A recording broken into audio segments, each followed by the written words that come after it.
Scan for SOV and straight A's only. Let's go! Calculus problems like finding the absolute maximum on a closed interval can be solved quickly if you follow these 3 simple steps. Let us get started.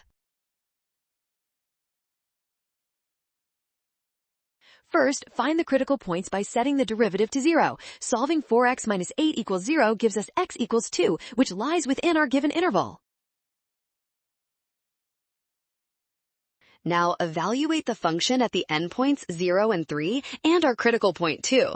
Since the derivative is linear, the function is a parabola that is opening upward.